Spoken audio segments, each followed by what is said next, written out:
ഉണ്ടായിരുന്ന ഈ ഒരു ലോറി നിർത്തിയത് ഒരു ചായക്കടയുടെ പരിസരത്താണ്. ആ ചായക്കടയ്ക്ക് മുകളിലേക്കാണ് അല്ലെങ്കിൽ ആ ഭാഗത്തേക്കാണ് കുന്നിടിഞ്ഞ് വീണത്. അതുകൊണ്ട് തന്നെ ആ ചായക്കടയിൽ ഉണ്ടായിരുന്ന 5 പേർ, ഒരു കുടുംബത്തിൽ 5 പേർ അവിടെ ഉണ്ടായിരുന്നു. അവർ 5 പേരും മരിച്ചു. അവരുടെ മൃതദേഹങ്ങളൊക്കെ കിട്ടി, അവരെ തിരിച്ചറിഞ്ഞിട്ടുണ്ട്. ഇതുകൂടാതെ ഒരു ടാങ്കർ ലോറിയിൽ ഉണ്ടായിരുന്ന 2 പേർ, ആ ഡ്രൈവറും ക്ലീനറും ഉൾപ്പെടെ അവരെയും തിരിച്ചറിഞ്ഞിട്ടുണ്ട്.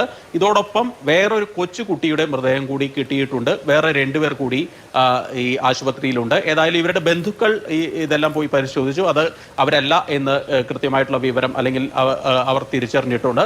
ഏതായാലും ഈ കൂടുതൽ ആളുകൾ 7 പേര് എന്നായിരുന്നു ആദ്യം കണ്ടത്. അതിനുശേഷം ഈ മണ്ണ് മാറ്റി പരിശോധിക്കുമ്പോൾ 2 2 വീലറുകൾ ആ മണ്ണിനടിയിൽ കണ്ടു. അങ്ങനെയാണ് ഇതിൽ കൂടുതൽ ആളുകൾ പെട്ടിട്ടുണ്ടാകുമോ എന്നുള്ള ചിന്ത അവിടേക്ക് വന്നത്. ഏതായാലും തുടർന്ന് നടത്തിയ പരിശോധനയിലാണ് ഏതാണ്ട് 10 മൃതദേഹങ്ങൾ അവിടെ നിന്ന് കണ്ടെടുത്തത്. അതിനുശേഷം ഇന്നലെയോടുകൂടിയാണ് ഈ വിവരങ്ങൾ, അതായത് ഈ അർജുൻ അതിൽ പെട്ടിട്ടുണ്ടാകും എന്നുള്ള വിവരങ്ങളൊക്കെ പുറത്തേക്കൊക്കെ വരുന്നത്. ഇന്ന് രാവിലെ അത് സർക്കാർ വൃത്തങ്ങൾക്ക് അടുത്തേക്കും എത്തി. ഏതായാലും കൂടുതൽ ആളുകൾ ഈ മണ്ണിനടിയിൽ ഉണ്ടാവാൻ ഉള്ള സാധ്യത ഉണ്ടോ എന്നുള്ള പരിശോധനകൾ ഇന്നലെ മുതലാണ് സത്യത്തിൽ ആരംഭിച്ചത്.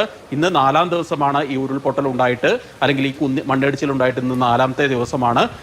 ഏതായാലും ഇതിൽ നിലവിൽ ഈ തിരിച്ചറിയാത്ത 1-2 മൃതദേഹങ്ങൾ അങ്കോലയിലെ ആശുപത്രിയിലുണ്ട് എന്നാണ് പ്രാദേശികമായി നമുക്ക് ലഭിക്കുന്ന വിവരം.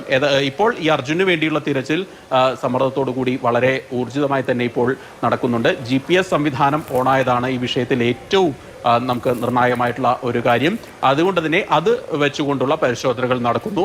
മറ്റൊരു കാര്യം ബന്ധുക്കൾ പറയുന്നു, ഈ പ്രതികൂല സാഹചര്യങ്ങളെ അതിജീവിക്കാനുള്ള ഒരു ശേഷിയുള്ള, ഒരു മനക്കെട്ടിയുള്ള ഒരു വ്യക്തി കൂടിയാണ് അർജുൻ. അതുകൊണ്ട് തന്നെ ഇതിനൊക്കെ മറികടന്ന് അദ്ദേഹം തിരിച്ചെത്തും എന്നുള്ള പ്രതീക്ഷ കൂടി അവർ പങ്കുവെക്കുന്നുണ്ട്. ഇപ്പോൾ അദ്ദേഹത്തിന്റെ ബന്ധുക്കളിൽ ചിലർ ഈ കമ്മീഷണറെയൊക്കെ കാണാൻ വേണ്ടി അങ്ങോട്ട് പോയിട്ടുണ്ട്. അതിന് നിന്നുള്ള വിവരങ്ങൾ അല്പസമയത്തിനകം തന്നെ നമുക്ക് ലഭ്യമാകും.